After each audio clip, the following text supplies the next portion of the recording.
यः पत्तेत्यागणितगुणाणिक्य विशद प्रभायालो उल्लासो वहत सकलाद्यतमसे जगज्जन्मस्थेम प्रलय रचना श्रीवपुषे नमो शेषान्नाय स्मृतिहृदय दीप्ताय हरये येन प्रादुरभावि भूमिबलजयवितारि गोसन्ततिः प्राबोधिश्रुतिपङ्कजं करुणया प्रकाशितत्वं परं ध्वान्तं ध्वंसमनादि साधुनिकरश्चाकारि सन्मार्गगः तेन व्यासदिवाकरेण सतं मात्याजिमेवानसं व्याप्तिर्यस्य निजे निजे नमः सा पक्षे सपक्षे स्थितिः यावृत्ति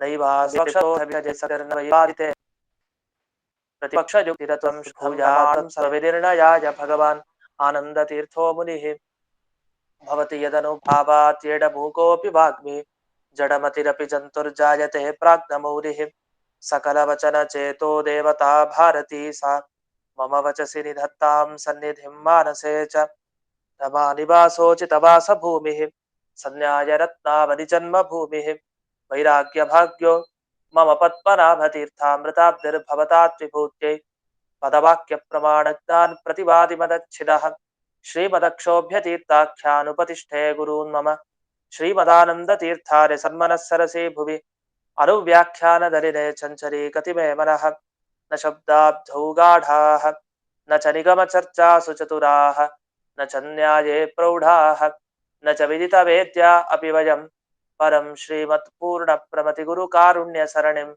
प्रपन्नामान्या स्मः किमपि च वदन्तोऽपि महताम् ॐ नारायणं निखिलपूर्णगुणैकदेहं निर्दोषमाप्यतममप्यखिलैः सुवाक्यैः अस्योद्भवादिदमशेषविशेषतोऽपि वन्द्यं सदा प्रियतमं मम सन्नमामि कुपिता हि पणच्छाया समीकृत्या परं सुखं सेवन्ते यत्पदं धीरास्तं भजे वल्लभं श्रियः ಈಗ 210ನೆಯ ಸುಧಾಮೂಲ ಅದರಲ್ಲಿ ಆಚಾರ್ಯರ ಅನುವ್ಯಾಖ್ಯಾನ ಶ್ಲೋಕ ಸಾಮಾನ್ಯ ವರ್ಜಿತಂ ವಸ್ತು ಸ್ವರೂಪಂ ಗಮಯೇತ್ ಕಥಂ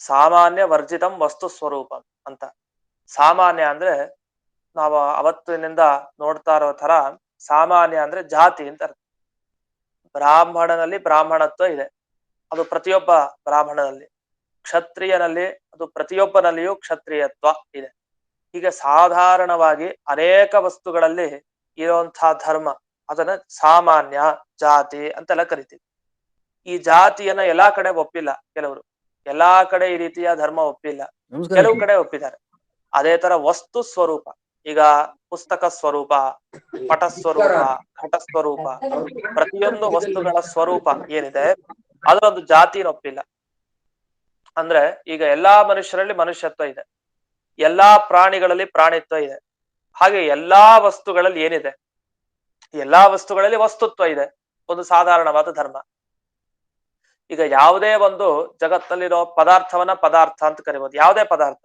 ಅದು ಶಶವಿಷಾಣ ಅದೊಂದು ಪದಾರ್ಥ ಅಂದ್ರೆ ಮೊಲದ ಕೊಂಬು ಮನುಷ್ಯನ ಕೊಂಬು ನರವಿಷಾಣ ಎಲ್ಲವೂ ಪದಾರ್ಥವೇ ಹಾಗಂತ ಹೇಳಿ ವಸ್ತು ಎಲ್ಲ ಆಗ್ಲಿಕ್ಕೆ ಸಾಧ್ಯ ಇಲ್ಲ ವಸ್ತುನ ನಿಜವಾಗಿರೋದು ಅಂತ ಅರ್ಥ ಶಶವಿಷಾಣವನ್ನ ವಸ್ತು ಅಂತ ಕರೆಯಲ್ಲ ಅದೊಂದು ಪದಾರ್ಥ ಆಗ್ಬೋದು ವಸ್ತು ಆಗ್ಲಿಕ್ಕೆ ಸಾಧ್ಯ ಇಲ್ಲ ಅದೇ ತರ ನರವಿಷಾಣ ಅದು ಪದಾರ್ಥ ಆಗ್ಬೋದು ವಸ್ತು ಆಗ್ಲಿಕ್ಕೆ ಆಗಲ್ಲ ಯಾಕೆ ಅಂದ್ರೆ ಪದಾರ್ಥ ಅಂದ್ರೇನು ಒಂದು ಪದದಿಂದ ಅದನ್ನ ಹೇಳ್ಬೋದು ಅಂತ ಅರ್ಥ ಈಗ ಶಶವಿಷಾಣ ಅದನ್ನೊಂದು ಪದದಿಂದ ಹೇಳ್ಬೋದು ನರವಿಷಾಣ ಒಂದು ಪದದಿಂದ ಹೇಳ್ಬೋದು ವಸ್ತು ಅಂದ್ರೆ ವಾಸ್ತವಿಕವಾಗಿರ್ಬೇಕು ಅದು ಸತ್ಯ ಆಗಿರ್ಬೇಕು ಆ ಸತ್ಯವಾದದ್ದು ಯಾವುದೋ ಅದನ್ನು ಮಾತ್ರ ವಸ್ತು ಅಂತ ಕರಿಬೇಕು ಅಂತೂ ಇಲ್ಲಿ ಈಗ ವಸ್ತು ಸ್ವರೂಪ ಇದೆಯಲ್ಲ ಪ್ರತಿಯೊಂದು ವಸ್ತುಗಳ ಸ್ವರೂಪ ಏನಿದೆ ಅಲ್ಲೆಲ್ಲ ಒಂದು ಜಾತಿಯನ್ನು ಯಾಕೆ ಒಪ್ಪಬಾರದು ವಸ್ತುತ್ವ ಅಂತ ಎಲ್ಲಾ ವಸ್ತುಗಳಲ್ಲೂ ಒಂದು ಜಾತಿ ಇದೆ ಈಗ ಈ ನನ್ ಕಣ್ ಮುಂದೆ ಇರೋ ವಸ್ತು ತಗೊಂಬ ಅಂದ್ರೆ ತಗೊಂಬರ್ತಾನೆ ಯಾಕೆ ವಸ್ತುತ್ವ ಜಾತಿ ಇದೆ ಈ ಮುಂದಿರೋರ್ನ ಮನುಷ್ಯರನ್ನ ಕರ್ಕೊಂಬ ಅಂದ್ರೆ ಮನುಷ್ಯತ್ವ ಇದೆ ಕರ್ಕೊಂಬರ್ತೀವಿ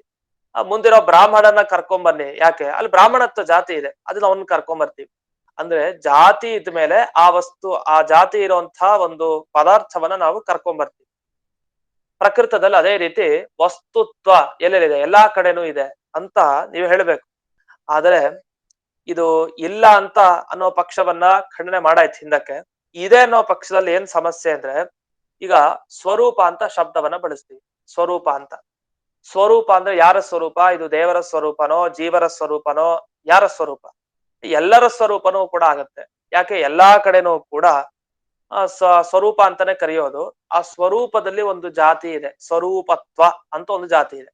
ಹಾಗಾದ್ರೆ ಎಲ್ಲಾ ವಸ್ತುಗಳ ಸ್ವರೂಪದಲ್ಲಿ ಒಂದು ಧರ್ಮ ಇದೆ, ಒಂದು ಗುಣ ಇದೆ. ಅದ್ಯಾವುದು? ಸ್ವರೂಪತ್ವ. ಅದು ಎಲ್ಲಾ ಕಡೆ ಇರೋದ್ರಿಂದ ಅದನ್ನ ಜಾತಿ ಅಂತ ಕರಿಬೇಕು. ಆದ್ರೆ ಇದನ್ನ ಹೇಳ್ಬೇಕಾದ್ರೆ ಸ್ವರೂಪ ಅನ್ನೋ ಶಬ್ದ ನೇರವಾಗಿ ಆ ಸ್ವರೂಪತ್ವ ಜಾತಿಯನ್ನ ಹೇಳತ್ತೋ ಅಥವಾ ಒಂದು ಸ್ವಲ್ಪ ಬೇರೆಯವರ ಮುಖಾಂತರ ಅದು ಜಾತಿಯನ್ನ ಹೇಳತ್ತೋ ಅಂತ. ಇದಕ್ಕೆ ಸ್ವಲ್ಪ ವಿವರಣೆ ಮಾಡೋದಿದ್ರೆ ನಿಮ್ಗೆ ಗಂಗಾಯಾಮ್ ಘೋಷ ಅಂತ ಇದೆ. ಈ ಗಂಗಾಯಾಮ್ ಘೋಷ ಅಂದ್ರೆ ಏನು? ಗಂಗೆಯಲ್ಲಿ ಹಳ್ಳಿ ಇದೆ ಅಂತ. ಘೋಷ ಅಂದ್ರೆ ಹಳ್ಳಿ, ಗಂಗೆಯಲ್ಲಿ ಹಳ್ಳಿ ಇದೆ. ಗಂಗೆ ಅಂದ್ರೆ ಅರ್ಥ ಪ್ರವಾಹ ಅಂತ ಅರ್ಥ. ನಿಜವಾಗಿ ಗಂಗಾ ಶಬ್ದ ಕೇಳಿದ ಕೂಡಲೇ ನಮ್ಗೆ ಏನ್ ಅರ್ಥ ಆಗತ್ತೆ? ಪ್ರವಾಹ ಅಂತ ಅರ್ಥ ಅಂತೆ ಗಂಗಾ ಶಬ್ದಕ್ಕೆ. ಅದು ಮುಖ್ಯವಾದ ಅರ್ಥ. ಆ ಪ್ರವಾಹದಲ್ಲಿ ಹಳ್ಳಿ ಇರ್ಲಿಕ್ಕೆ ಸಾಧ್ಯ ಇಲ್ಲ ಅಂತ ಇಟ್ಕೊಂಡು ಆಮೇಲೆ ಏನ್ ಮಾಡ್ತೀವಿ? ಪ್ರವಾಹದ ತೀರದಲ್ಲಿ ಅಂತ ಅರ್ಥ. ಹಾಗಾದ್ರೆ ಗಂಗಾ ಶಬ್ದಕ್ಕೆ ಪ್ರವಾಹ ಅಂತ ಅಷ್ಟೇ ಅರ್ಥ ಅಲ್ಲ, ಪ್ರವಾಹದ ತೀರ, ಪ್ರವಾಹದ ಹತ್ತಿರ ಇರುವ ತೀರ ಅಂತ ಅರ್ಥ, ಅಂದ್ರೆ ದಡ. ಹಾಗಾದ್ರೆ ಪ್ರವಾಹದ ಹತ್ತಿರುವ ದಡ ಪ್ರದೇಶ, ತೀರ ಪ್ರದೇಶದಲ್ಲಿ ಹಳ್ಳಿ ಇದೆ ಅಂತ ಅರ್ಥ. ಈಗ ಸರಿ ಹೋಯ್ತು, ಗಂಗಾಯಾಮ್ ಘೋಷ ಅಂತ ಬಳಸಿದ್ರು ತಪ್ಪಿಲ್ಲ. ಯಾಕೆ? ಗಂಗಾ ಶಬ್ದಕ್ಕೆ ನಿಜವಾಗಿ ಮುಖ್ಯವಾದ ಅರ್ಥ ಯಾವುದು? ಪ್ರವಾಹ. ಅಮುಖ್ಯವಾದ ಅರ್ಥ ಅಂದ್ರೆ ಪ್ರವಾಹದ ಮುಖಾಂತರ ಇನ್ನೊಂದು ಅರ್ಥ ತಗೊಂಡ್ವಿ ಆಮೇಲೆ. ಯಾಕೆ? ಹಳ್ಳಿಯಲ್ಲಿ ಇರ್ಲಿಕ್ಕೆ ಸಾಧ್ಯ ಇಲ್ಲ ಅಂತ. ಪ್ರವಾಹದಲ್ಲಿ ಪ್ರವಾಹದ ಹತ್ತಿರ ಇರುವ ತೀರ ಅಂತ ಅರ್ಥ ಮಾಡಿದ್ವಿ. ಯಾವ್ದಕ್ಕೆ? ಗಂಗಾ ಶಬ್ದಕ್ಕೆ. ಹಾಗಾದ್ರೆ ಏನಾಯ್ತು? ಕೂಡ್ಲೆ ನಮಗ್ ಶಬ್ದ ಕೇಳಿದ ಕೂಡ್ಲೆ ನಮ್ಗೆ ಏನ್ ಅರ್ಥ ಗೊತ್ತಾಗತ್ತೆ? ನಿಜವಾಗಿ ಅದನ್ನ ವಾಚ್ಯ ಅರ್ಥ ಅಂತ ಕರಿತೀವಿ. ವಾಚ್ಯ ಅರ್ಥ ಅಂದ್ರೆ ಶಬ್ದ ನೇರವಾಗಿ ಹೇಳುವಂತ ಅರ್ಥ. ಇನ್ನೊಂದು ಲಕ್ಷ್ಯ ಅರ್ಥ ಅಂತ ಇನ್ನೊಂದು ಕರಿತೀವಿ. ಲಕ್ಷ್ಯ ಅಂದ್ರೆ ನೇರವಾಗಿ ಅರ್ಥ ಹೇಳೋದಲ್ಲ, ನೇರವಾಗಿ ಒಂದು ಅರ್ಥ ಏನ್ ಹೇಳ್ತಲ್ಲ ಅದರ ಸಂಬಂಧಪಟ್ಟ ಅರ್ಥವನ್ನು ಕೂಡ ಹೇಳುತ್ತೆ ಆಮೇಲೆ. ಅದರಿಂದ ಒಂದು ಶಬ್ದ ಸಂಸ್ಕೃತದಲ್ಲಿ ಅರ್ಥವನ್ನ ಹೊಂದಿದೆ ಅಂದ್ರೆ ಎರಡು ತರ ಅರ್ಥ. ಒಂದು ನೇರವಾಗಿ, ಇನ್ನೊಂದು ಪರಂಪರೆಯ ಅಂತ ಹೇಳ್ತೀವಿ. ಪರಂಪರೆಯ ಅಂತ. ಈಗ ನಮಗೆ ಸಾಕ್ಷಾತ್ ಗುರುಗಳು ನಮ್ಗೊಬ್ರು ಇರ್ತಾರೆ, ಅವ್ರು ನಮಗ್ ನೇರವಾಗಿ ಗುರುಗಳು. ನಮ್ಮ ಗುರುಗಳು ಇರ್ತಾರಲ್ಲ ಅವರೆಲ್ಲ ನಮಗೆ ಪರಂಪರೆಯ ಗುರುಗಳು ಅಂತೆಲ್ಲ. ಪರಂಪರೆ, ಸಾಕ್ಷಾತ್ ಇದೆಲ್ಲ ಶಬ್ದ ಈ ಅರ್ಥದಲ್ಲಿ ಬಳಸ್ತಾ ಇರ್ತೀವಿ. ಅದೇ ತರ ಇಲ್ಲಿ ಸಾಕ್ಷಾತ್ ಅರ್ಥ ಅದು ವಾಚ್ಯಾರ್ಥ, ಪರಂಪರೆಯ ಅರ್ಥ ಲಕ್ಷ್ಯಾರ್ಥ ಅಂತ ಕರಿತೀವಿ. ಲಕ್ಷ್ಯ ವಾಚ್ಯ ಅಂತ ಎರಡು ಶಬ್ದ ಇದೆ. ಇದು ಕ್ರಮವಾಗಿ ಮುಂದೆ ಕೇಳಿ ಕೇಳಿ ಕೇಳಿ ಪರಿಚಯ ಆಗುತ್ತೆ. ಸದ್ಯದಲ್ಲಿ ಅಂತೂ ನೇರವಾಗಿ ತಿಳ್ಕೊಳ್ಳೋ ಅರ್ಥ ವಾಚ್ಯಾರ್ಥ. ಸ್ವಲ್ಪ ನೇರವಾದ ಅರ್ಥದ ಸಂಬಂಧ ಪಡೆದೋ ಅಥವಾ ಪಡಿದೇನೋ ನಮ್ಗೆ ಏನೋ ಒಂದು ಬೇರೆ ಅರ್ಥ ಏನ್ ತಗೊಳ್ತೀವಿ ಅದನ್ನ ಲಕ್ಷ್ಯ ಅರ್ಥ ಅಂತ ಕರಿತೀವಿ. ಈಗ ಕಾಕೇಭ್ಯೋ ದಧಿರಕ್ಷತಾಂ ಅನ್ನೋದಂತೂ ಸ್ಪಷ್ಟ, ಇನ್ನು ನಮ್ಗೆ ಅನುಭವಕ್ಕೆ ಬರುತ್ತೆ. ಕಾಗೆಗಳಿಂದ ಮೊಸರನ್ನ ರಕ್ಷಣೆ ಮಾಡಿ ಅಂದ್ರೆ ಕಾಕ ಅನ್ನೋ ಶಬ್ದಕ್ಕೆ ಕಾಗೆ ಅಂತ ನಿಜವಾದ ಅರ್ಥ, ಮುಖ್ಯವಾದ ಅರ್ಥ. ಆದ್ರೆ ಕಾಕ ಅನ್ನೋ ಶಬ್ದದಿಂದ ಬೆಕ್ಕು ಇದನ್ನೆಲ್ಲ ತಗೊಳ್ತೀವಿ, ಅದು ಅಮುಖ್ಯ ಅರ್ಥ. ನಿಜವಾಗ ಅದಕ್ಕೆ ಅರ್ಥ ಇಲ್ಲ. ಕಾಕ ಶಬ್ದಕ್ಕೆ ಕೋಶ ತೆಗೆದು ನೋಡಿದ್ರೆ ಕಾಕ ಅಂದ್ರೆ ಕಾಗೆ ಅಂತಾನೆ ಅರ್ಥ, ಅದಕ್ಕೆ ಬೆಕ್ಕು ಅಂತ ಅರ್ಥ ಇಲ್ಲ. ಆದ್ರೆ ಆ ಕಾಕ ಅನ್ನೋ ಶಬ್ದದಿಂದ ಕಾಗೆಯ ಜೊತೆಗೆ ಮೊಸರಿಗೆ ಯಾವ್ದ್ಯಾವ್ದು ತೊಂದರೆ ಕೊಡುತ್ತೋ, ಅಂದ್ರೆ ಮೊಸರನ್ನ ಯಾವ್ದನ್ನ ತಿನ್ಬೇಕು ಅಂತ ಬರ್ತಾ ಇದೆಯೋ ಅದ್ ಎಲ್ಲಾ ಪ್ರಾಣಿಗಳನ್ನು ತಗೊಳ್ಳಿ ಅಂತ ಅದಕ್ ಮಾಡ್ತೀವಿ. ಕಾಕ ಅನ್ನೋ ಶಬ್ದದ ಅರ್ಥವನ್ನಾಗಿ ಸೇರಿಸ್ಕೊಂಡ್ಬಿಡ್ತೀವಿ. ಅಂದ್ರೆ ಏನರ್ಥ? ಕಾಕೇಭ್ಯೋ ದಧಿರಕ್ಷತಾಂ ಅಂತ ಯಾರು ವಾಕ್ಯ ಬಳಸ್ತಾನೆ ಅವನ್ಗೆ ಅಭಿಪ್ರಾಯ ಏನಿದೆ? ನೋಡು, ಕಾಗೆಗಳು ಬಂದಾಗ ಅದನ್ನ ರಕ್ಷಣೆ ಮಾಡು ಮೊಸರನ್ನ ಅಂತ ಅಷ್ಟೇ ತಲೆಯಲಿಲ್ಲ. ಕಾಗೆಗಳ ತರ ಅಂದ್ರೆ ಒಟ್ಟು ಆ ಮೊಸರಿಗೆ ತೊಂದರೆ ಮಾಡುವಂತ, ತಿನ್ಲಿಕ್ಕೆ ಬರುವಂತ ಏನೇನು ಪ್ರಾಣಿಗಳಿದೆ ಅದನ್ನೆಲ್ಲ ಓಡಿಸು, ಅದನ್ನ ರಕ್ಷಣೆ ಮಾಡು ಅಂತ ತಾತ್ಪರ್ಯ ಮನಸ್ಸಿನಲ್ಲಿ ಇಟ್ಕೊಂಡು ಅವ್ನು ಮಾತಾಡ್ತಾ ಇದ್ದಾನೆ. ಈ ತರ ಶಬ್ದ ಬಳಸಿದ ಕೂಡಲೇ ಶಾಸ್ತ್ರದಲ್ಲಿ ಏನ್ ಅರ್ಥ ಅನ್ಲಿಕ್ಕೆ ಒಂದ್ ಸ್ವಲ್ಪ ವಿಚಾರ ಮಾಡ್ಬೇಕು. ಸುಮ್ನೆ ತಕ್ಷಣ ಅರ್ಥ ಹೇಳೋಂಗಿಲ್ಲ. ಯೋಚನೆ ಮಾಡಿ ಆ ಶಬ್ದ ನಿಜವಾಗಿ ಮುಖ್ಯವಾದ ಅರ್ಥ ಹೇಳ್ತಾ ಇದೆಯೋ ಅಥವಾ ಅದಕ್ಕೆ ಸಂಬಂಧಪಟ್ಟ ಇನ್ನೊಂದೇನೋ ಅರ್ಥ ಹೇಳ್ತಾ ಇದೆಯೋ. ಇದೇ ವಾಕ್ಯಾರ್ಥ ಅಂದ್ರೆ ಬಹಳ ಕಷ್ಟ ತೀರ್ಮಾನ ಮಾಡೋದು. ಅದಕ್ ಮೊದ್ಲು ಏನ್ ಗೊತ್ತಿರ್ಬೇಕು ನಮ್ಗೆ? ಮೊದಲು ಸಂಸ್ಕೃತದ ಶಬ್ದಗಳ ಅರ್ಥ ಚೆನ್ನಾಗ್ ಗೊತ್ತಿರ್ಬೇಕು. ಆಮೇಲೆ ಯಾಕೆ ಈ ರೀತಿ ಅರ್ಥ ಅಲ್ಲ, ಇನ್ನೊಂದು ಅರ್ಥ ಯಾಕೆ ತಗೊಂಬಾರ್ದು, ಅಥವಾ ಇನ್ನೊಂದು ಅರ್ಥ ಯಾಕೆ ತಗೊಳ್ಬೇಕು, ಏನೋ ಕಾರಣ ಇದೆಯಾ ಅದಕ್ಕೆ ಅಂತ ಆಮೇಲೆ ಮುಂದಕ್ಕೆ ವಿಚಾರ ಮಾಡ್ತಾ ಹೋಗ್ತೀವಿ. ಅಂತೂ ಪ್ರಕೃತ ಬಂದ್ರೆ ಸ್ವರೂಪ ಅಂತ ಒಂದು ಶಬ್ದ. ಸ್ವರೂಪ ಅನ್ನೋ ಶಬ್ದ ನೇರವಾಗಿ ಏನ್ ಅರ್ಥ ಹೇಳ್ತಾ ಇದೆ? ಸ್ವರೂಪತ್ವ ಅನ್ನೋ ಜಾತಿಯನ್ನ ಹೇಳ್ತಾ ಇದೆ. ಈಗ ಮನುಷ್ಯ ಅನ್ನೋ ಶಬ್ದ ಕೇಳಿದ್ಕೊಂಡು ಮನುಷ್ಯತ್ವ ಜಾತಿಯನ್ನ ಹೇಳ್ತಾ ಇದೆ. ಗೋ ಅನ್ನೋ ಶಬ್ದ ಕೇಳಿದ್ಕೊಳ್ಳೆ ಗೋತ್ವ, ಹಸುವಿನಲ್ಲಿರೋ ಒಂದು ಧರ್ಮ ಅದನ್ನ ಹೇಳ್ತಾ ಇದೆ ಗೋ ಶಬ್ದ. ಹಾಗಾದ್ರೆ ನಾವೊಂದು ಪ್ರಶ್ನೆ ಕೇಳ್ತೀವಿ. ಈಗ ಹಸುನ್ ಕರ್ಕೊಂಡ್ ಬರ್ಬೇಕಾಗಿದೆ, ಅವನು ಏನ್ ಮಾಡ್ತಾನೆ? ಗಾಮಾನಯ, ಹಸುನ್ ಕರ್ಕೊಂಬ ಅಂತ ಹೇಳಲಿಕ್ಕೆ ಶಬ್ದ ಬಳಸ್ತ. ಗೋ ಅನ್ನೋ ಶಬ್ದ ಯಾರನ್ನ ಹೇಳ್ತಾ ಇದೆ? ಗೋ ಅನ್ನೋ ಶಬ್ದ ಹಸುವನ್ನ ಹೇಳ್ತಾ ಇದೆಯಾ? ಇಲ್ಲ. ಗೋ ಶಬ್ದ ಮುಖ್ಯವಾಗಿ ಯಾರನ್ನ ಹೇಳ್ತಾ ಇದೆ? ಜಾತಿಯನ್ನ ಹೇಳ್ತಾ ಇದೆ, ಧರ್ಮ. ಹಾಗಾದ್ರೆ ಗೋವಿನಲ್ಲಿ ಒಂದು ಗೋತ್ವ, ಒಂದು ಧರ್ಮ ಇದೆ ಹಸುವಿನಲ್ಲಿ. ಅಥವಾ ಮನುಷ್ಯ ಮಾನಯ ಅಂತ ತಿಳ್ಕೊಂಡು ಮನುಷ್ಯನ್ ಕರ್ಕೊಂಬ, ಅಲ್ಲಿ ದೂರದಲ್ಲಿ ಒಬ್ಬ ಮನುಷ್ಯ ಇದ್ದಾನೆ ಅವ್ನು ಕರ್ಕೊಂಬ ಅಂತ. ಇಲ್ಲಿ ಮನುಷ್ಯ ಅನ್ನೋ ಶಬ್ದಕ್ಕೆ ಮನುಷ್ಯತ್ವ, ಜಾತಿ ಅಂತ ಇಟ್ಟುಕೊಂಡ್ರೆ ಮನುಷ್ಯ ಮಾನಯ ಅಂದ್ರೆ ಏನ್ ಅರ್ಥ ಆಯ್ತು? ಆ ಮನುಷ್ಯತ್ವ ಜಾತಿ ಇದೆಯಲ್ಲ, ಜಾತಿನ ಕರ್ಕೊಂಬ ಅಂತ. ಜಾತಿನ ಹೆಂಗ್ ಕರ್ಕೊಂಬರೋದು? ಜಾತಿ ಅದ ಅದು ಆಯಾಯ ವಸ್ತುಗಳ ಒಳಗಡೆ ಇರೋ ಒಂದು ಧರ್ಮ ಅದು. ಅದನ್ನ ನಾವ್ ಹೆಂಗ್ ಕರ್ಕೊಂಬರ್ಲಿಕ್ಕೂ ಆಗುತ್ತೆ? ನಮಗೇನ್ ಬೇಕಾಗಿದೆ? ಆ ಮನುಷ್ಯ ದೂರದಲ್ಲಿ ನಿಂತಿರೋ ಅವ್ರನ್ನ ಕರ್ಕೊಂಬ ಅಂತ. ಹಾಗಾದ್ರೆ ಏನಾಯ್ತು? ಮನುಷ್ಯ ಮಾನಯ, ಆ ಮನುಷ್ಯನ್ ಕರ್ಕೊಂಬ ಅಂದ್ರೆ ಮನುಷ್ಯತ್ವ ಜಾತಿಯನ್ನ ಕರ್ಕೊಂಬ ಅಂತ ಅರ್ಥ ಆಯ್ತು ಅವ್ನಿಗೆ. ಕಿವಿಯಿಂದ ಕೇಳೋನ್ಗೆ. ಯಾಕೆ? ನೀವೇ ಹೇಳಿದಂತೆ ಮನುಷ್ಯ ಶಬ್ದಕ್ಕೆ ಮುಖ್ಯವಾದ ಅರ್ಥ ಏನು? ಆ ಜಾತಿ ಧರ್ಮಗಳು. ಈಗ ನೀವ್ ಹೇಳಿದಲ್ಲ, ಸ್ವರೂಪ ಅನ್ನೋ ಶಬ್ದಕ್ಕೆ ಸ್ವರೂಪತ್ವ, ಸಿಂಹ ಸಿಂಹತ್ವ, ಗಜ ಗಜತ್ವ, ಪ್ರತಿಯೊಂದಕ್ಕೂ ಆಯಾಯ ಧರ್ಮಗಳನ್ನ ಹೇಳ್ತಾರೆ ಅಂತ ನೀವ್ ಇಟ್ಕೊಂಡ್ರೆ ಅದನ್ನ ಕರ್ಕೊಂಡ್ ಬರ್ಬೇಕು ಅಂತ ಆಗತ್ತೆ. ಇದ್ ಯಾರು ಒಪ್ತಾರ? ಅಲ್ಲ, ಅದಕ್ಕೆ ತಾನೇ ಹೇಳಿದ್ದು. ಈಗ ಗಾಮಾನಯ ಅಂದ್ರೆ ನೇರವಾದ ಅರ್ಥ ಏನು? ಗೋತ್ವ ಜಾತಿ ಅಂತ ಅರ್ಥ. ಜಾತಿನ ಯಾರು ಕರ್ಕೊಂಡ್ ಬರ್ಲಿಕ್ಕೆ ಅಂತ ಆಗಲ್ಲ. ಹೇಗೆ ಅಂದ್ರೆ, ಪ್ರವಾಹದಲ್ಲಿ ಹಳ್ಳಿ ಇದೆ ಅಂದ್ರೆ ಯಾರು ಹೇಳ್ತಾರ? ತಪ್ಪು ಅಂತಾರೆ. ಅದಕ್ಕೇನ್ ಮಾಡ್ತೀರಿ? ಪ್ರವಾಹ ಅನ್ನೋ ಮುಖ್ಯ ಅರ್ಥವನ್ನ ಬಿಡ್ತೀರಿ, ಅದಕ್ ಸ್ವಲ್ಪ ಸೇರಿಸ್ಕೊಂಡು ಪ್ರವಾಹದ ಹತ್ತಿರ ಇರೋ ತೀರ ಇದೆಯಲ್ಲ, ದಡ, ಅಲ್ಲಿ ಹಳ್ಳಿ ಇದೆ ಅಂತ ಅರ್ಥ ಮಾಡ್ತೀರಿ. ಅದೇ ತರ ಇಲ್ಲೂ ಅರ್ಥ ಮಾಡಿ. ಗಾಮಾನಯ ಅಂದ್ರೆ ಗೋತ್ವ ಜಾತಿನೋ, ಮನುಷ್ಯ ಮಾನಯ ಅಂದ್ರೆ ಮನುಷ್ಯತ್ವ ಜಾತಿನೋ ಕರ್ಕೊಂಬನ್ನಿ ಅಂತ ಅರ್ಥ ಅಲ್ಲ. ಅದಕ್ಕೆ ಏನ್ ಅರ್ಥ ಅಂದ್ರೆ, ಮನುಷ್ಯತ್ವ ಜಾತಿ ಇರೋ ವ್ಯಕ್ತಿ ಇದಾರಲ್ಲ ಅವನನ್ನ ಕರ್ಕೊಂಬನ್ನಿ ಅಂತ ಅರ್ಥ. ಹಾಗೆ ಗಾಮಾನಯ ಅಂದ್ರೆ ಹಸುವನ್ನ ಕರ್ಕೊಂಬನ್ನಿ ಅಂದ್ರೆ ಗೋತ್ವ ಜಾತಿ ಧರ್ಮ ಯಾರಲ್ಲಿ ಇರುತ್ತಲ್ಲ ಅಂತ ಒಂದು ವಸ್ತು ಅಂದ್ರೆ ಗೋವು, ಹಸುವನ್ನ ಕರ್ಕೊಂಬನ್ನಿ ಅಂತ ಅರ್ಥ. ಹಾಗಾದ್ರೆ ಏನಾಯ್ತು? ಶಬ್ದಗಳು ನಿಜವಾಗಿ ಮುಖ್ಯವಾಗಿ ಹೇಳೋದು ಯಾವುದು? ಜಾತಿಯನ್ನ. ಆದ್ರೆ ಅದನ್ನ ಕರ್ಕೊಂಬರ್ಲಿಕ್ಕೆ ಸಾಧ್ಯ ಇಲ್ಲ. ಅದಕ್ಕೋಸ್ಕರ ಆ ಜಾತಿ ಇರೋ ವಸ್ತುನ್ ತಗೊಳ್ಳಿ ಅಂತ. ಅಲ್ಲ, ಇದ್ ಯಾಕೆ ಬೇಕು ಅಂತ ಯಾಕೆ ಈ ತರ ಬಳಸ್ಬೇಕು ಅಂದ್ರೆ ಹಾಗಲ್ಲ. ಅದು ಅನಾದಿ ಕಾಲಿನ ಹೋಗಿ ಬಳಸ್ಕೊಂಡ್ ಬಂದಿದೀವಿ. ಆ ಬಳಸ್ಕೊಂಡ್ ಬಂದಿರೋದ್ರಿಂದ ಆ ಶಬ್ದಗಳು ಯಾಕೆ ಹೀಗ್ ಬಳಸಿದೀವಿ ಅಂತ ವಿಚಾರ ಮಾಡ್ತಾ ಇದೀವಿ ಅಷ್ಟೇ. ಈಗ ಹೊಸದಾಗಿ ಸೃಷ್ಟಿ ಮಾಡಿಲ್ಲ. ಆ ಆ ಕಾಲದಿಂದಲೂ ಕೂಡ ಗಾಮಾನಯ ಅಂತೆಲ್ಲ ಇದನ್ನ ಬಳಸೋದಿದೆ, ಗಂಗಾಯಾಮ್ ಘೋಷ ಬಳಸೋದಿದೆ, ಮಂಚಾಕ್ರೋಶ ಅಂತ ಇದೆಲ್ಲ ವ್ಯವಹಾರದಲ್ಲಿ ಬಂದ್ಬಿಟ್ಟಿದೆ. ವ್ಯವಹಾರದಲ್ಲಿ ಶಬ್ದ ಹಾಗೆ ಬಂದಿರೋದ್ರಿಂದ ಶಿಷ್ಟರಾದವರು ಅಂದ್ರೆ ಸಜ್ಜನರು ಕೂಡ, ಜ್ಞಾನಿಗಳು ಪ್ರಯೋಗ ಮಾಡ್ತಾ ಬಂದಿದ್ದಾರೆ. ಈ ತರ ವ್ಯವಹಾರ ಶಬ್ದಗಳನ್ನ ಬಳಸ್ಕೊಂಡ್ ಬಂದಿದ್ದಾರೆ. ಬಳಸ್ಕೊಂಡ್ ಬಂದಿರೋದ್ರಿಂದ ಅದಕ್ಕೇನೋ ಒಂದು ಕಾರಣ ಹುಡುಕ್ಬೇಕು. ಆ ಕಾರಣವನ್ನು ಇವ್ರು ಹುಡುಕ್ತಾ ಇದ್ದಾರೆ. ಇಷ್ಟೆಲ್ಲ ಯಾಕೆ ಹೇಳಿಕ್ ಬಂದೆ ಅಂದ್ರೆ, ಇದೊಂದು ಮಾತು ಬರುತ್ತೆ ಸುಧಾ ಈ ಮೂಲದಲ್ಲಿ. 3 ಲೈನ್ ಆದ್ಮೇಲೆ ನೋಡಿ, ನತಾವತ್ ಲಕ್ಷಣಯ ವಾಚ್ಯಾರ್ಥದ್ವಾರೇಣೈವ ಲಕ್ಷಣ ಸಂಭವಾತ್ ಸಾಮಾನ್ಯಸ್ಯೇವ ವಾಚ್ಯತ್ವಾತ್ ಅಂತ ಒಂದು ವಾಕ್ಯ ಬರುತ್ತೆ. ಇಲ್ಲಿ ಬರೋ ಶಬ್ದಗಳಿಗೆಲ್ಲ ಅರ್ಥ ಆಗ್ಬೇಕು ಅಂದ್ರೆ ಇಷ್ಟು ನಮಗೆ ಗೊತ್ತಿರ್ಬೇಕು ವಿಷಯ. ಇಲ್ಲಿ ವೃತ್ತಿ ಅಂತ ದಿವಸ ಒಂದು ಶಬ್ದ ಬಳಸಿದೆ. ವೃತ್ತಿ ಅಂದ್ರೆ ಒಂದು ಶಬ್ದಕ್ಕೂ ಒಂದು ಅದರ ಅರ್ಥಕ್ಕೂ ಇರೋ ಒಂದು ಸಂಬಂಧ, ಅದನ್ನ ವೃತ್ತಿ ಅಂತ ಕರಿತೀವಿ. ಈಗ ಆನೆ ಅನ್ನೋ ಶಬ್ದ ಯಾರನ್ನ ಹೇಳುತ್ತೆ? ಸೊಂಡ್ಲಿರುವಂತಹ ಒಂದು ಪ್ರಾಣಿಯನ್ನ ಆನೆ ಅನ್ನುವ ಶಬ್ದ ಹೇಳ್ತಾ ಇದೆ. ಹಾಗಾದ್ರೆ ಆನೆ ಅನ್ನುವ ಶಬ್ದಕ್ಕೂ ಆ ಸೊಂಡ್ಲಿರೋ ಪ್ರಾಣಿಗೂ ಒಂದು ಸಂಬಂಧ ಇದೆ. ಏನಂತ? ಆನೆ ಅನ್ನೋ ಶಬ್ದ ಹೇಳ್ತಾ ಇದೆ ಯಾವುದು? ಆ ಸೊಂಡಿಲಿರುವಂತಹ ಪ್ರಾಣಿನ. ಆ ಪ್ರಾಣಿಯನ್ನ ತಿಳಿಸಿಕೊಡುವಂತಹದ್ದು ಯಾವುದು? ಈ ಶಬ್ದ. ಆದ್ರೆ ಶಬ್ದ ಮತ್ತೆ ಅರ್ಥಗಳಿಗೆ ಒಂದು ಸಂಬಂಧ ಇದೆ. ವಾಚ್ಯ ವಾಚಕ. ಒಂದು ಆ ಶಬ್ದದಿಂದ ಹೇಳಲ್ಪಡೋದು, ಇನ್ನೊಂದು ಆ ಶಬ್ದಕ್ಕೆ ತಿಳಿಸ್ಕೊಡುವಂತದ್ದು ಯಾವ್ದಿದೆ ಅದು. ಈ ತರ ಪ್ರತಿಯೊಂದು 2 ವಸ್ತು ತಗೊಂಡ್ರೆ ಅದಕ್ಕೆ ಒಂದು ಸಂಬಂಧ ಇದ್ದೇ ಇರುತ್ತೆ. ಅದೇ ತರ ಇಲ್ಲಿ ಶಬ್ದಕ್ಕೂ ಅರ್ಥಕ್ಕೂ ಇರುವ ಒಂದು ಸಂಬಂಧ ಇದೆ. ಆ ಸಂಬಂಧ ನೇರವಾಗಿತ್ತು ಅಂತಾದ್ರೆ ಅವಾಗ ಅದನ್ನ ವಾಚ್ಯಾರ್ಥ ಅಂತ ಕರಿತೀವಿ, ಇಲ್ಲ ಲಕ್ಷ್ಯಾರ್ಥ ಅಂತ ಕರಿತೀವಿ. ಗಂಗಾ ಶಬ್ದ, ಗಂಗಾ ಶಬ್ದ ಕೇಳಿದ ಕೂಡಲೇ ಪ್ರವಾಹ ಅಂತ ತಿಳ್ಕೊಂಡ್ವಿ. ಪ್ರವಾಹ ಅನ್ನೋ ಅರ್ಥಕ್ಕೂ ಗಂಗಾ ಅನ್ನುವ ಶಬ್ದಕ್ಕೂ ಒಂದು ಸಂಬಂಧ ಇದೆ. ಇದನ್ನ ವೃತ್ತಿ ಅಂತ ಕರಿತೀವಿ. ಈ ವೃತ್ತಿ 2 ತರ ಇದೆ. ಒಂದು ಲಕ್ಷಣ ವೃತ್ತಿ, ಇನ್ನೊಂದು ಶಕ್ತಿ ವೃತ್ತಿ ಅಂತ. ಇದೆಲ್ಲ ತುಂಬಾ ಅಪರಿಚಿತವಾದ ವಿಷಯ ನಮಗೆ. ಶಾಸ್ತ್ರ ಪ್ರವೇಶ ತುಂಬಾ ಮಾಡಿದವ್ರಿಗೆ ಇದರ ಪರಿಚಯ ಇರುತ್ತೆ. ಅದರಿಂದ ಇಷ್ಟೆಲ್ಲ ವಿವರಣೆ ಮಾಡ್ತಾ ಇದ್ದೀನಿ. ಶಕ್ತಿ ವೃತ್ತಿ ಲಕ್ಷಣ ವೃತ್ತಿ ಅಂತ ಸುಲಭ, ಇದು ಕಷ್ಟ ಏನಲ್ಲ. ಶಕ್ತಿ ವೃತ್ತಿ ಇದ್ರೆ ನೇರವಾಗಿ ಅರ್ಥ ನಮಗೆ ಗೊತ್ತಾಗ್ತಾ ಇರುತ್ತೆ, ಶಕ್ತಿ ವೃತ್ತಿ ಇದ್ದ ಕಡೆ. ಲಕ್ಷಣ ವೃತ್ತಿ ಇದ್ರೆ ನೇರವಾಗಿ ಗೊತ್ತಾಗಲ್ಲ, ಸ್ವಲ್ಪ ಸುತ್ತಿ ಬಳಸಿ ಗೊತ್ತಾಗೋದ ಅರ್ಥ. ಇದು ಲಕ್ಷಣ ವೃತ್ತಿ. ಇಷ್ಟನ್ನ ನಾವು ಪ್ರಕೃತ ಇಟ್ಕೊಂಡಿರೋಣ. ಇದಾದ್ಮೇಲೆ ಸ್ವರೂಪ ಅನ್ನೋ ಶಬ್ದ, ಇದು ನೇರವಾಗಿ ಅರ್ಥ ಹೇಳತ್ತಾ ಅಥವಾ ಸ್ವಲ್ಪ ಗಂಗಾಯಾಮ್ ಘೋಷ ಅನ್ನೋ ತರ ಆ ಪ್ರವಾಹದ ಹತ್ತಿರ ಇರುವ ದಡದಲ್ಲಿ ಹಳ್ಳಿ ಅಂತ ಸ್ವಲ್ಪ ಅರ್ಥವನ್ನು ಸೇರಿಸ್ಕೊಂಡು ಹಾಗೆ ಹೇಳತ್ತಾ ಈ ಸ್ವರೂಪ ಅನ್ನೋ ಶಬ್ದ?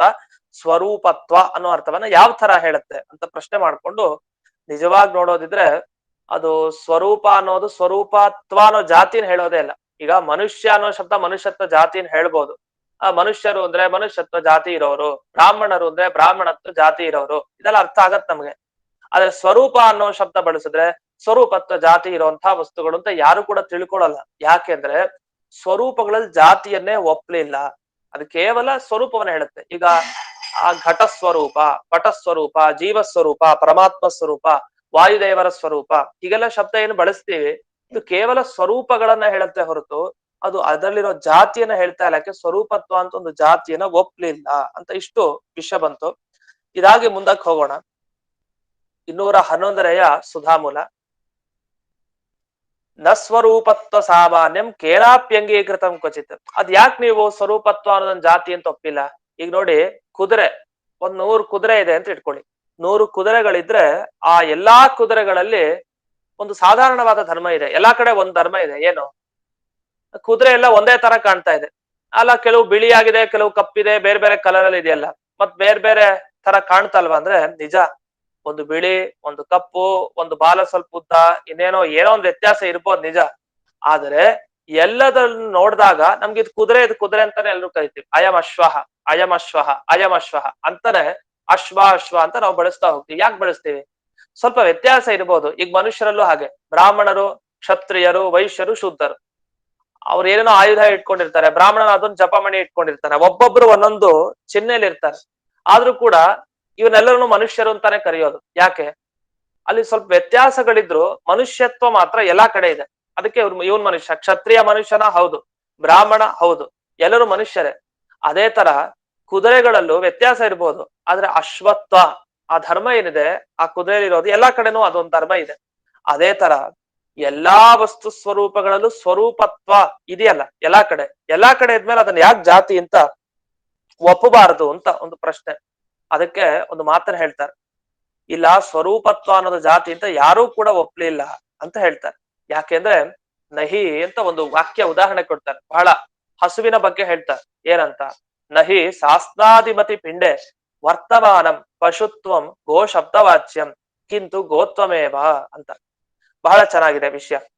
ಇದೇನ್ ಹೇಳ್ತಾರೆ, ಮತ್ತೆ ಇನ್ನೊಂದು ಸಂಸ್ಕೃತಲ್ಲೇ ಪಿಂಡ ಅಂತ ಒಂದು ಶಬ್ದ ಬಳಸ್ತಾರೆ. ಪಿಂಡ ಅನ್ನೋ ಶಬ್ದ ಬಂದ್ರೆ ನಮಗೆ ಶ್ರಾದ್ದ ಪಿಂಡನೇ ನೆನಪಾಗುತ್ತೆ. ಇಲ್ಲಿ ಪಿಂಡ ಅನ್ನೋ ಶಬ್ದ ಸಂಸ್ಕೃತದಲ್ಲಿ ನಾವೇನು ಬಳಸೋದು ಅದು ಎಲ್ಲಾ ಪದಾರ್ಥಗಳಿಗೆ ಪಿಂಡ ಅಂತ ಕರೀತಾರೆ.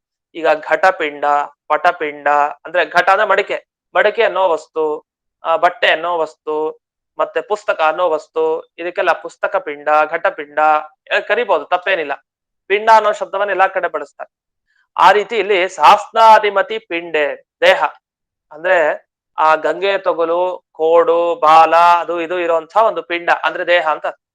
ಕೆಲವ್ರು ಏನ್ ಮಾಡ್ತಾರೆ, ಜಡ ಪದಾರ್ಥಗಳಿಗೆ ದೇಹ ಇರಲ್ವಲ್ಲ, ಅದನ್ನ ಘಟಪಿಂಡ ಅಂತ ಕರಿಬಾರ್ದು ಅಂತ. ಅದ್ 2 ತರ ಇದೆ. ಪದಾರ್ಥಗಳು ಅಂದ್ರೆ ಕರೆಯೋದಿದೆ, ಒಟ್ಟು ಪದಾರ್ಥವನ್ನೆಲ್ಲ ಪಿಂಡ ಅನ್ನೋ ಶಬ್ದದಿಂದ ಕರೀತಾರೆ.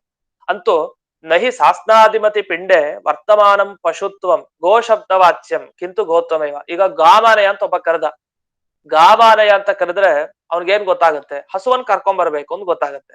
ಹಸುವನ್ ಕರ್ಕೊಂಡ್ ಬರೋದು ಅಂದ್ರೆ ಏನರ್ಥ? ಅದೇ ಗಂಗೆಯ ತೊಗಲು, ಬಾಲ, ಕೊಂಬು ಇದೆಲ್ಲ ಲಕ್ಷಣ ಇರತ್ತಲ್ಲ, ಆ ವಸ್ತುನ್ ಕರ್ಕೊಂಡ್ ಬರ್ಬೇಕು ಅಂತ ಅವ್ನು ತಿಳ್ಕೊಂತಾನೆ. ಹೊರತು ಅವ್ನ್ ಗೋ ಅನ್ನೋ ಶಬ್ದ ಕೇಳ್ಕೊಳ್ಳೆ ಪಶುನ್ ಕರ್ಕೊಂಬ ಅಂತ ತಿಳ್ಕೊಳಲ್ಲ ಅಂತ ಹೇಳ್ತಾರೆ. ಈಗ ಅಲ್ಲಿರೋ ಒಬ್ಬ ಬ್ರಾಹ್ಮಣನ್ ಕರ್ಕೊಂಬ ಅಂತ ಹೇಳಿದ್ರೆ ಅಲ್ಲಿ ಒಬ್ಬ ಮನುಷ್ಯನ್ ಕರ್ಕೊಂಬ ಅಂತ ಅವ್ನು ಅರ್ಥ ಮಾಡ್ಕೊಳಲ್ಲ. ಬ್ರಾಹ್ಮಣತ್ವ ಜಾತಿ ಇರೋನ್ ಕರ್ಕೊಂಬ ಅಂತ. ಅವ್ರು ಇರ್ಬೋದು, ಮನುಷ್ಯನೇ ಇರ್ಬೋದು, ಅದಿಲ್ಲ ಅಂತ ಹೇಳ್ತಾ ಇಲ್ಲ. ಆದ್ರೆ ಬ್ರಾಹ್ಮಣ ಅನ್ನೋ ಶಬ್ದ ಕೇಳಿದ ಕೂಡಲೇ ಬ್ರಾಹ್ಮಣತ್ವ ಜಾತಿ ಇರುವ ವ್ಯಕ್ತಿಯನ್ನ ಕರ್ಕೊಂಬ ಅಂತ ಅರ್ಥ. ಕ್ಷತ್ರಿಯ ಕರ್ಕೊಂಬ ಅಂದ್ರೆ ಕ್ಷತ್ರಿಯತ್ವ ಜಾತಿ ಇರೋ ವ್ಯಕ್ತಿಯನ್ನ ಕರ್ಕೊಂಬ ಅಂತ ಅರ್ಥ. ಅದೇ ತರ ಗೋ ಶಬ್ದವನ್ನ ಬಳಸಿದಾಗ ಗಾಮಾನಯ ಅಂದ್ರೆ ಹಸುವನ್ ಕರ್ಕೊಂಬ ಅಂದ್ರೆ ಅಲ್ಲಿ ಹಸುವನ್ನೇ ಕರ್ಕೊಂಡ್ ಬರ್ತಾನೆ. ಎಂಥ ಹಸು? ಹಸುವನ್ನ ಪ್ರಾಣಿ ಅಂತ ಗಮನಿಸಿ ಅವ್ನು ಕರ್ಕೊಂಡ್ ಬರ್ತಾ ಇಲ್ಲ. ಆ ಗಂಗೆ ತೊಗಲು, ಕೋಡು, ಬಾಲ ಅದು ಇದು ಇರುವಂತ ಒಂದು ಪ್ರಾಣಿ, ಆ ಹಸು ಏನಿಲ್ಲ ಅದನ್ನ ಕರ್ಕೊಂಬ ಅಂತ ಅರ್ಥವನ್ನ ಮಾಡ್ಕೊಂಡಿದ್ದಾನೆ. ಅದೇ ತರ ನಹಿ ಶಾಸ್ತ್ರಾಧಿಮತಿ ಪಿಂಡೆ ವರ್ತಮಾನಂ ಪಶುತ್ವಂ ಗೋ ಶಬ್ದವಾಚ್ಯಂ ಕಿಂತು ಗೋತ್ವಮೇವ. ಹಾಗಾದ್ರೆ ಗೋ ಅನ್ನೋ ಶಬ್ದ ಕೇಳಿದ ಕೂಡಲೇ ಪಶು ತ್ವ ಇದರ್ಥ ಅಲ್ಲ, ಗೋತ್ವ ಅಂತ ಅರ್ಥ. ಅದೇ ತರಹ ಇಲ್ಲೂ ಕೂಡ ಸ್ವರೂಪ ಅನ್ನೋ ಶಬ್ದ ಕೇಳಿದ ಕೂಡಲೇ ಸ್ವರೂಪತ್ವ ಅನ್ನೋ ಜಾತಿ ಯಾರು ಕೂಡ ಒಪ್ಲೇ ಇಲ್ಲ. ಯಾಕೆಂದ್ರೆ ಯಾವುದೇ ಒಬ್ಬ ಪರೀಕ್ಷಕ ಅಂತ ಶಬ್ದವನ್ನ ಶಾಸ್ತ್ರದಲ್ಲಿ ಬರೀತಾರೆ. ಪರೀಕ್ಷಕರು ಅಂತಂದ್ರೆ ಪರೀಕ್ಷೆ ಮಾಡೋರು ಅಂತ ಅರ್ಥ. ನಾವು ಸಾಮಾನ್ಯ ಪರೀಕ್ಷಕರು ಅಂತ ಎಲ್ಲ ಹೇಳ್ತಾ ಇರ್ತೀವಿ, ಈ ಎಕ್ಸಾಮ್ ಟೈಮ್ ಪರೀಕ್ಷಕರಾಗಿ ಬರ್ತಾರೆ ಅಂತ. ಈ ಪರೀಕ್ಷಕ ಅನ್ನೋ ಶಬ್ದಕ್ಕೆ ಜ್ಞಾನಿಗಳು ಅಂತ ಅರ್ಥ. ಅಂದ್ರೆ ತುಂಬಾ ವಿಚಾರ ವಿಮರ್ಶೆ ಮಾಡೋರು ಅಂತ ಅರ್ಥ. ಈ ವಿಮರ್ಶೆ ಮಾಡುವಂತಹ ಜ್ಞಾನಿಗಳು ಯಾರ್ಯಾರಿದ್ದಾರೆ ಅವರನ್ನ ಪರೀಕ್ಷಕರು ಅಂತ ಕರೀತಾರೆ ಸಂಸ್ಕೃತದಲ್ಲಿ. ಅಥವಾ ಪ್ರೇಕ್ಷಾವಂತರು ಅಂತ ಕರಿತೀವಿ. ಪ್ರೇಕ್ಷಾವಂತ ಅಂದ್ರೆ ಬಹಳ ಬುದ್ಧಿವಂತ ಅಂತ ಅರ್ಥ. ಅವನು ಹೇಳ್ತಾನೆ ಪ್ರೇಕ್ಷಾವಂತರೆಲ್ಲ ಹೇಳ್ತಾರೆ ಅಂದ್ರೆ ಬಹಳ ಬುದ್ಧಿವಂತರು ಹೇಳ್ತಾರೆ ಅಂತ. ಮಂದರು ಅಂದ್ರೆ ಸ್ವಲ್ಪ ಅಲ್ಪ ಬುದ್ಧಿ ಇರೋರು. ಪ್ರೇಕ್ಷಾವಂತರು, ಪರೀಕ್ಷಕರು ಅಂತೆಲ್ಲ ಶಾಸ್ತ್ರದಲ್ಲಿ ಬಳಸೋ ಶಬ್ದ. ಇದು ಬಂದಾಗ್ಲೆಲ್ಲ ಏನು ಅಂದ್ರೆ ಯಾವುದೇ ಒಬ್ಬ ಪರೀಕ್ಷಕನು ಅಂದ್ರೆ ಯಾವುದೇ ಒಬ್ಬ ಶಾಸ್ತ್ರ ತಿಳ್ಕೊಂಡವನು, ಅವ್ನು ವ್ಯಾಕರಣನೋ ತರ್ಕನೋ ಯಾವುದೇ ಒಬ್ಬ ಶಾಸ್ತ್ರ ತಿಳ್ಕೊಂಡಿರೋನು ಸ್ವರೂಪತ್ವ ಅಂತ ಒಂದು ಜಾತಿ ಇದೆ ಅಂತ ಯಾರು ಒಪ್ಲಿಲ್ಲ ಅಂದ್ಮೇಲೆ ನೀವು ಒಪ್ಪೋ ಹಾಗಿಲ್ಲ. ಸುಮ್ನೆ ನಾನು ಒಪ್ತೀನಿ ಅಂತ ಹೇಳೋ ಹಾಗಿಲ್ಲ ನೀನು ಅಂತ ಇಷ್ಟು ಮಾತು ಬಂತು. ಅದಿಂದ ಏನ್ ಅರ್ಥ ಆಯ್ತು? ಈ ಪ್ಯಾರದ ಸಾರ ಏನು ಅಂದ್ರೆ, ಗೋ ಅನ್ನೋ ಶಬ್ದ ಒಬ್ಬ ಕರೆದಾಗ ಗೋ ಅಂತ ಹೇಳಿದಾಗ, ಅಥವಾ ಅಶ್ವ, ಸಿಂಹ ಅಂತ ಹೇಳ, ಸಿಂಹ ಅಂತ ಇಟ್ಕೊಳ್ಳಿ. ಸಿಂಹ ಅಂತ ಕರೆದ ಕೂಡ್ಲೆ ಸಿಂಹ, ಅದರಲ್ಲಿ ಎಷ್ಟು ಧರ್ಮ ಇದೆ? ಸಿಂಹದಲ್ಲಿ ಬೇಕಾದಷ್ಟು ಗುಣ ಇದೆ. ಸಿಂಹ ಒಂದು ಪದಾರ್ಥ, ಅದರ ದೇಹ ತಗೊಂಡ್ರೆ ಅದು ಪಾರ್ಥಿವ ಪದಾರ್ಥ. ಸಿಂಹದ ದೇಹ ತಗೊಂಡ್ರೆ ಅದು ಪೃಥ್ವಿಯಿಂದ ನಿರ್ಮಾಣ ಆಗಿತ್ತು. ಹಾಗಾದ್ರೆ ಸಿಂಹ ದೇಹದಲ್ಲಿ ಪಾರ್ಥಿವತ್ವ ಧರ್ಮ ಇದೆ. ಹಾಗೆ ಸಿಂಹದಲ್ಲಿ ಸಿಂಹತ್ವ ಇದೆ. ಸಿಂಹದಲ್ಲಿ ಏನಿದೆ? ಪಶುತ್ವ ಇದೆ, ಅದೊಂದು ಪಶು. ಹೀಗೆ ಸಿಂಹದಲ್ಲಿ ಏನಿದೆ? ಅದೊಂದು ಆಕಾರ ಇದೆ. ಸಿಂಹ ಯಾವ ಕಲರ್ ಇದೆ? ಯಾವ್ದೋ ಒಂದು ಕೆಂಪು ಬಣ್ಣನೋ ಇನ್ಯಾವುದೋ ಬಣ್ಣ ಇದೆ. ಅಂತೂ ಒಂದೊಂದು ಯಾವ್ದೋ ಒಂದಿಷ್ಟು ಗುಣಗಳನ್ನ ತಗೊಂಡು ಇದಿದೆ ಅಂತ ಒಂದು ವಸ್ತು ತಗೊಂಡು ಬೇಕಾದಷ್ಟು ಧರ್ಮವನ್ನ ಅದರಲ್ಲಿ ಹೇಳ್ಬೋದು. ಮನುಷ್ಯರನ್ನ ತಗೊಂಡ್ರೆ ಬೇಕಾದಷ್ಟು ಹೇಳ್ಬೋದು ಮನುಷ್ಯರಲ್ಲಿ. ಆದ್ರೆ ನಮ್ಗೆ ಅದು ಮುಖ್ಯ ಅಲ್ಲ. ಮನುಷ್ಯ ಅಂತ ಶಬ್ದ ಯಾವುದನ್ನು ಮುಖ್ಯವಾಗಿ ಹೇಳುತ್ತೆ ಅದು ಮುಖ್ಯ. ಮನುಷ್ಯ ಅನ್ನೋ ಶಬ್ದ ಮನುಷ್ಯತ್ವವನ್ನ ಮುಖ್ಯವಾಗಿ ಹೇಳುತ್ತೆ. ಸಿಂಹ ಶಬ್ದ ನಿಜವಾಗಿ ಪಶು ಅಂತಾನು ಹೇಳ್ಬೋದು. ಸಿಂಹ ಅಲ್ಲಿ ನೋಡು ಗರ್ಜನೆ ಮಾಡ್ತಾ ಇದೆ. ಸಿಂಹ ಗರ್ಜತಿ ಇದ್ರೆ ಸಿಂಹ ಅನ್ನುವ ಪ್ರಾಣಿ ಗರ್ಜನೆ ಮಾಡ್ತಾ ಇದೆ, ತಪ್ಪಿಲ್ಲ, ಅದರ್ಥ ಬರತ್ತೆ ನಿಜ. ಅಂದ್ರೆ ಸಿಂಹ ಅನ್ನೋ ಶಬ್ದ ಮುಖ್ಯವಾಗಿ ಯಾರನ್ನ ಹೇಳ್ತಾ ಇದೆ? ಪಶುವನ್ನ ಹೇಳ್ತಾ ಇಲ್ಲ. ಯಾಕೆ ಸಿಂಹ ಅನ್ನೋದ್ ಪಶುವನ್ನ ಹೇಳ್ತಾ ಇದ್ರೆ ಹಸು ಅಂತಾನು ತಗೊಳ್ಬೋದು ಪಶು ಅಂದ್ರೆ. ಹಾಗಲ್ಲ, ಸಿಂಹತ್ವ ಇರೋ ಪಶು ಅಂತ ಬೇಕಾದ್ರೆ ಹೇಳಿ. ಸಿಂಹತ್ವ ಇರೋ ಪಶು ಅಂದ್ರೆ ಅದು ಗೋ ಆಗಲ್ಲ. ಯಾಕೆ? ಹಸುವಿನಲ್ಲಿ ಸಿಂಹತ್ವ ಇರಲ್ಲ, ಹಸುವಿನಲ್ಲಿ ಗೋತ್ವ ಇರುತ್ತೆ. ಹಾಗೆ ಸಿಂಹದಲ್ಲಿ ಗೋತ್ವ ಇರೋದಿಲ್ಲ. ಮಾನಯ ಅಂದ್ರೆ ಹಸುವನ್ನ ಕರ್ಕೊಂಡ್ ಬರ್ತಾರೆ, ಸಿಂಹವನ್ನ ಯಾರು ಕರ್ಕೊಂಡ್ ಬರಲ್ಲ.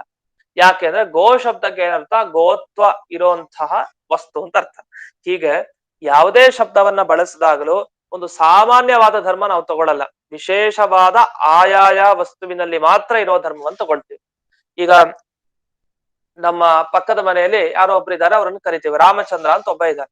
ಅವ್ರು ರಾಮಚಂದ್ರ ಇಲ್ಲಿ ಬನ್ನಿ ಅಂತ ಕರೆದ್ರೆ, ರಾಮಚಂದ್ರ ಅನ್ನೋ ಶಬ್ದಕ್ಕೆ ಏನರ್ಥ? ಆ ರಾಮಚಂದ್ರನು ಮನುಷ್ಯನೇ, ಇನ್ನೊಬ್ಬ ಅಲ್ಲಿ ಕೃಷ್ಣಚಂದ್ರ ಇದ್ದ, ಅವನು ಮನುಷ್ಯನೇ, ಇಬ್ರು ಮನುಷ್ಯರೇ. ರಾಮಚಂದ್ರ ಅನ್ನೋ ಶಬ್ದ ಮನುಷ್ಯನನ್ನ ಹೇಳತ್ತೋ ಇಲ್ವೋ? ಹೇಳಲ್ಲ ಅಂತ ನಾವ್ ಹೇಳ್ತೀವಿ ಸದ್ಯಕ್ಕೆ. ನಿಜವಾಗಿ ಏನರ್ಥ ರಾಮಚಂದ್ರ ಅಂದ್ರೆ? ರಾಮಚಂದ್ರತ್ವ ಇರೋಂಥ ವ್ಯಕ್ತಿ ಯಾರೋ ಅವನು ಅಂತ ಅರ್ಥ. ಕೃಷ್ಣಚಂದ್ರ ಅನ್ನೋ ಶಬ್ದ ಕೃಷ್ಣಚಂದ್ರತ್ವ, ಆ ವ್ಯಕ್ತಿಯಲ್ಲಿರೋ ಒಂದು ಧರ್ಮ ಇದೆ, ಅವನನ್ನ ಮಾತ್ರ ತಗೊಂಡ್ಬರ್ಲಿಕ್ಕೆ ಬೇಕಾದ ಧರ್ಮ ಹೇಳುತ್ತೆ. ಅವರಿಬ್ರು ಮನುಷ್ಯರನ್ನ ನಮಗ್ ಗೊತ್ತಿದೆ. ಯಾಕೆ? ರಾಮಚಂದ್ರತ್ವ ಕೃಷ್ಣಚಂದ್ರತ್ವ ಇದೆಲ್ಲ ಬರ್ಬೇಕು ಮನುಷ್ಯನಾಗಿರ್ಬೇಕು, ಮನುಷ್ಯನ ವಿಭಾಗಗಳೇ ಅವೆಲ್ಲ. ಆದ್ರೂ ಕೂಡ ಶಬ್ದವನ್ನ ವಿಶೇಷವಾಗಿ ಬಳಸಿದಾಗ ಅದು ಅದರಲ್ಲಿ ಮಾತ್ರ ಇರೋ ಧರ್ಮವನ್ನ ಹೇಳುತ್ತೆ. ಇಲ್ಲಾಂದ್ರೆ ರಾಮಚಂದ್ರ ಅಂದ್ರೆ ಒಬ್ಬ ಮನುಷ್ಯನ್ ಕರ್ಕೊಂಬ ಅಂದ್ರೆ ಕೃಷ್ಣಚಂದ್ರನ್ ಯಾಕೆ ಕರ್ಕೊಂಡ್ ಬರ್ಬಾರ್ದು? ಅವನೊಬ್ಬ ಮನುಷ್ಯ ತಾನೆ. ಅಂದ್ರೆ ಇಲ್ಲ ಅವ್ನ್ ಮನುಷ್ಯ ಆಗಿರ್ಬೋದು ಇಬ್ರು, ಇಲ್ಲ ಅಂತಲ್ಲ. ಅದು ಮನುಷ್ಯರಾಗಿದ್ರು ರಾಮಚಂದ್ರತ್ವ ಯಾರಲ್ಲಿದೆ, ಆ ಹೆಸರು ಯಾರಿಗಿದೆಯೋ ಅವರನ್ನೇ ಕರ್ಕೊಂಡ್ ಬನ್ನಿ ಅಂತ ಅರ್ಥ. ಕೃಷ್ಣಚಂದ್ರ ಅನ್ನೋ ಹೆಸರು ಯಾರಿಗಿದೆಯೋ ಅವರನ್ನ ಕರ್ಕೊಂಡ್ ಬನ್ನಿ ಅಂತ ಅರ್ಥ. ಹಾಗಾದ್ರೆ ಶಬ್ದವನ್ನ ಬಳಸದ ಕೂಡಲೇ ಆಯಾಯ ವಸ್ತುವಿನಲ್ಲಿ ಮಾತ್ರ ಇರುವಂತಹ ಒಂದು ಧರ್ಮ, ಅದನ್ನ ತಗೊಳ್ಬೇಕು ಅಂತ ಅರ್ಥ. ಇದು ತುಂಬಾ ಸೂಕ್ಷ್ಮ ವಿಚಾರ. ಹೀಗೆ ಬೆಳೆಸ್ತಾ ಹೋಗ್ತಾರೆ. ಇದು ಏನು ಇಷ್ಟು ವಿಚಾರ ಮಾಡ್ತಾರೆ, ಇದು ಯಾಕೆ ಬೇಕು ಅಂತ ಶಬ್ದ ಕೇಳಿದ ಕೂಡಲೇ ನಮ್ಗೆ ಆರಾಮಾಗಿ ಅರ್ಥ ಆಗ್ಬಿಡತ್ತೆ ಎಲ್ಲ ಅಂತ ಅನ್ಕೊಳ್ತೀವಿ. ತುಂಬಾ ಕಷ್ಟ. ಅದು ಹೋಗ್ತಾ ಹೋಗ್ತಾ ಗೊತ್ತಾಗುತ್ತೆ ನಮ್ಗೆ ಎಷ್ಟು ಕಷ್ಟ ಒಂದೊಂದು ವಾಕ್ಯಕ್ಕೆ ಅರ್ಥ ಹೇಳಲಿಕ್ಕೆ ಅಂತ. ಅದಕ್ಕೆ ಈ ಶಾಸ್ತ್ರ ಪಾಠ ಹೇಳ್ಬೇಕಾದ್ರೆ ಏನ್ ಕಷ್ಟ ಅಂತ ಅದು ಮುಂದೆ ಅನುಭವಕ್ಕೆ ಬರುತ್ತೆ. ಈ ಶಾಸ್ತ್ರದ ಒಂದೊಂದು ವಾಕ್ಯ, ಜಯತೀರ್ಥರ ವಾಕ್ಯ, ಆಚಾರ್ಯರ ವಾಕ್ಯ ಅರ್ಥ ಹೇಳ್ಬೇಕಾದ್ರೆ ತುಂಬಾ ಸಮಸ್ಯೆಗಳು ಬರುತ್ತೆ. ಈ ಶಬ್ದಕ್ಕೆ ಯಾಕೆ ಈ ತರ ಹೇಳ್ತಾರೆ, ಯಾಕೆ ಈ ತರ ಅಂತ ಆ ಶಬ್ದ ಪ್ರಮಾಣದ ಬಗ್ಗೆ ವಿಮರ್ಶೆ ಮಾಡ್ತಾ ಇದ್ದಾರೆ. ನಮ್ಗೊಂದು ಪರಿಚಯ ಇದು, ಬೇಸಿಕ್ ಇದು. ಇಷ್ಟಾಗಿ ಪ್ರಕೃತ ಕೊನೆಗೆ ಎಲ್ಲಿಗೆ ಬಂದ್ವಿ ಅಂದ್ರೆ, ಸ್ವರೂಪ ಅನ್ನೋ ಶಬ್ದ ಏನಿದೆ, ಆ ಸ್ವರೂಪ ಅನ್ನೋ ಶಬ್ದ ಸ್ವರೂಪತ್ವ ಅನ್ನೋ ಜಾತಿಯನ್ನ ಹೇಳ್ತಾ ಇಲ್ಲ ಅಂತ ಇಷ್ಟು ಬಂತು. ಇದೆಲ್ಲ ಉದಾಹರಣೆ ಕೊಟ್ಟಿದ್ದಾರೆ ನಿಮಗೆ. ಪರಿಮಳ ಟಿಪ್ಪಣಿಯನ್ನು ಗಮನಿಸಿದ್ರೆ ಈ ಸಂದರ್ಭದಲ್ಲಿ ದ್ರವ್ಯತ್ವ, ಘಟತ್ವ, ಪಟತ್ವಾದಿ ಜಾತೀನ ಘಟ ಪಟಾದಿ ವಸ್ತು ಸ್ವರೂಪ ಗತತ್ವಾತ್ ಇತಿ ಭಾವ ಅಂತ ಅಲ್ಲಿ ಉದಾಹರಣೆ ಕೊಡ್ತಾ ಹೋಗ್ತಾರೆ. ಗುರುವರ್ಥ ದೀಪಿಕಾ ಟಿಪ್ಪಣಿ ಇಲ್ಲೇ ಇದೆ, ಗಮನಿಸಿ. ಗೋತ್ವ, ಪಶುತ್ವ, ದ್ರವ್ಯತ್ವ. ಈಗ ಒಂದು ಹಸು ತಗೊಂಡ್ರೆ ಮೂರಿರತ್ತಲ್ಲಿ. ಅದರಲ್ಲಿ ಗೋತ್ವ ಇದೆ ಹಸುವಿನಲ್ಲಿ, ಪಶುತ್ವ ಇದೆ, ಅದೊಂದು ಪಶು ಆದ್ರಿಂದ ಪಶುತ್ವ ಇದೆ, ಅದು ಗೋ ಆದ್ರಿಂದ ಗೋತ್ವ ಇದೆ, ಅದೊಂದು ದ್ರವ್ಯ. ಈಗ ಗೋ ಅನ್ನೋದು ದ್ರವ್ಯ ತಾನೇ, ಅದು ಪೃಥ್ವಿ ದ್ರವ್ಯ. ಅದರ ದೇಹ ಏನಿದೆ, ಹಸುವಿನ ದೇಹ, ಅದು ಪೃಥ್ವಿ ದ್ರವ್ಯ. ಅದರಲ್ಲಿ ಪೃಥ್ವಿತ್ವ ಅದರಲ್ಲಿದೆ. ದ್ರವ್ಯತ್ವ ಅದೊಂದು ದ್ರವ್ಯತ್ವ ಇದೆ. ಹೀಗೆ ಪೃಥ್ವಿತ್ವ, ದ್ರವ್ಯತ್ವ, ಪಶುತ್ವ, ಗೋತ್ವ ಮತ್ತೆ ಭಾವತ್ವ ಅದಿರೋಂತಹ ವಸ್ತು. ಹೀಗೆ ಬೇಕಾದಷ್ಟು ಧರ್ಮಗಳಿದೆ. ಅದರಲ್ಲಿ ಯಾವುದನ್ನ ಗೋ ಶಬ್ದ ಮುಖ್ಯವಾಗಿ ಹೇಳುತ್ತೆ ಅನ್ನೋದು ನಮಗೆ ಬಹಳ ಮುಖ್ಯ. ಈಗ ಪರ್ವತೋ ವನ್ಯಮಾನ್ ಅಂತ ಹೇಳ್ತೀವಿ. ಪರ್ವತೋ ವನ್ಯಮಾನ್ ನಮಗ್ ಬಹಳ ಪ್ರಸಿದ್ಧ. ಪರ್ವತದಲ್ಲಿ ವನ್ನಿ ಇದೆ ಅಂತ ಒಬ್ಬ ಹೇಳ್ದ.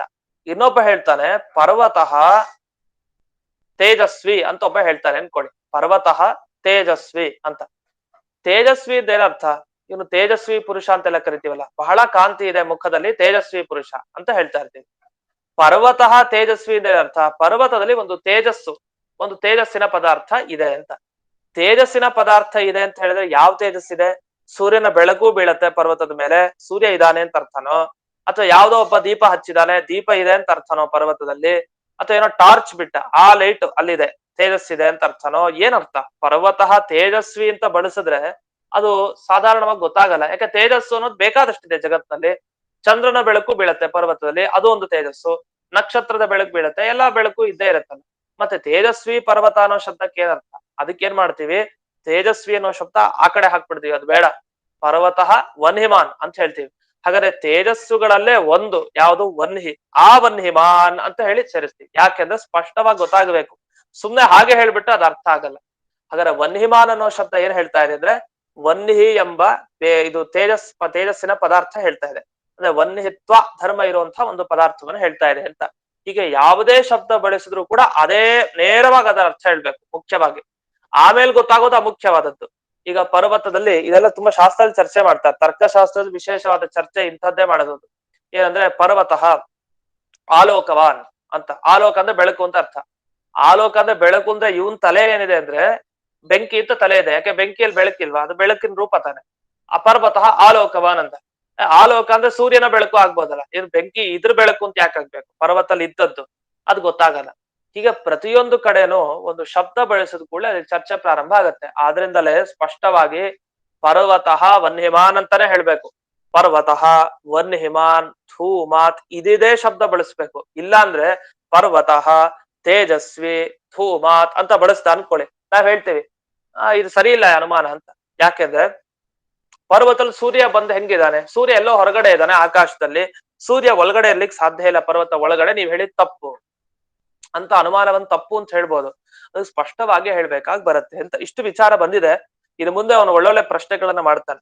ಈ ಪ್ರಶ್ನೆ ಎಲ್ಲ ಮಾಡಿ ಒಂದು 3-4 ಪ್ಯಾರಗಳಿದೆ ಈ ವಿಚಾರ, ಒಂದು ಅಪರೂಪದ ವಿಚಾರ. ಇದಾದ ಮೇಲೆ ಇನ್ನೊಂದು ಹೊಸ ವಿಚಾರ ಪ್ರಾರಂಭ ಮಾಡ್ತಾರೆ. ಸಾಕ್ಷಿಯ ಬಗ್ಗೆನೂ ಕೂಡ ಸೇರಿಸ್ಕೊಳ್ತಾರೆ ಇಲ್ಲಿ. ನಮ್ಗೆ ಹಿಮಗಳು ಬರುತ್ತೆ, ಹಿಮದ ಬಗ್ಗೆ. ಈ ಹಿಮದ ಕಲರ್ ಯಾವುದು? ಬಿಳಿ ಬಣ್ಣದ ಹಿಮ. ಅದೇನದು ಅಂತ ಅದ್ರ ಬಗ್ಗೆ ಒಂದು ಚರ್ಚೆ ಮಾಡ್ತಾರೆ. ಬಹಳ ಸೂಕ್ಷ್ಮವಾದ ವಿಚಾರ ಇದು. ಮೇಲ್ನೋಟಕ್ಕೆ ನಮಗ್ ಗೊತ್ತಾಗಲ್ಲ, ಆದ್ರೆ ಬಹಳ ಮುಖ್ಯವಾದ ಅಂಶಗಳು. ಇದನ್ನ ಮುಂದೆ ಶಾಸ್ತ್ರದಲ್ಲಿ ಮುಂದೆ ಉಪಯೋಗ ಇದೆ. ಅದು ಮುಂದೆ ಎಲ್ಲಿ ಬರುತ್ತೆ ಅಂತ ನಮಗೆ ಮುಂದೆ ಬಂದಾಗ ಹೇಳ್ತೀನಿ ಅಂತ ಹೇಳ್ತಾ, ಇನ್ನು ಮುಂದಿನ ಭಾಗವನ್ನ ಮತ್ತೆ ನಾಳೆ ದಿವಸ ನೋಡೋಣ ಅಂತ ಹೇಳ್ತಾ ಇಂದಿನ ಈ ಪಾಠವನ್ನ ಅಸ್ಮದ್ ಗುರುವಂತರ್ಗತ ವ್ಯಾಸತೀರ್ಥ ಗುರುವಂತರ್ಗತ ಭಾರತೀರಮಣ ಮುಖ್ಯ ಪ್ರಾಣಾಂತರ್ಗತ ಶ್ರೀಮನ್ಮೂಲ ಗೋಪಾಲಕೃಷ್ಣನಿಗೆ ಅರ್ಪಣೆ ಮಾಡ್ತೇನೆ. ಶ್ರೀಕೃಷ್ಣ